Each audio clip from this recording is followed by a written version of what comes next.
சாமி பொங்கல் எப்படி பண்ணலான்னு பார்க்கலாம். சாமி இந்த மாதிரி தான் இருக்கும். 1.5 டம்ளர் சாமி எடுக்க போகிறேன். 1.5 டம்ளர் சாமிக்கு 1/2 டம்ளர் பாசிப்பருப்பு போட்டுக்கலாம். 4-5 தடவை வாஷ் பண்ணிவிட்டு அரை மணி நேரம் ஊற வச்சிடலாம். சாமியும் பாசிப்பருப்பு 1/2 மணி நேரம் ஊறியாச்சு. இதை குக்கரில் சேர்த்துக்கலாம். 1க்கு 3 தண்ணி விடணும். 2 டம்ளருக்கு 6 டம்ளர் தண்ணி அளந்து வச்சுருக்கேன், அதை ஊற்றிக்கலாம். 2 துண்டு இஞ்சியை தோல் சீவிட்டு தட்டி வச்சுருக்கேன், அதை போட்டுக்கலாம். தேவையான அளவு உப்பு போட்டுக்கலாம். குக்கர் மூடி போட்டு மூடி வச்சிடலாம். 3 விசில் வரட்டும், அதுக்கப்புறம் பார்க்கலாம். 3 சவுண்டு வந்தாச்சு. பொங்கல் நல்லா ஆயிடுச்சு. இப்போ தாளிச்சிடலாம். 2 ஸ்பூன் நெய் விட்டுக்கலாம். 2 ஸ்பூன் எண்ணெய் விட்டுக்கலாம். ஜீரக மிளகு பொடி 5 ஸ்பூன் போட்டுக்கலாம். காரத்துக்கு ஏற்ற மாதிரி போட்டுக்கோங்க.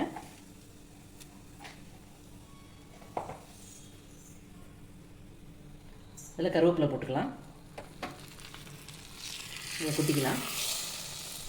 சேர்த்து மிக்ஸ் பண்ணிக்கலாம். சாமி பொங்கல் சூப்பராக ரெடி ஆயிடுச்சு.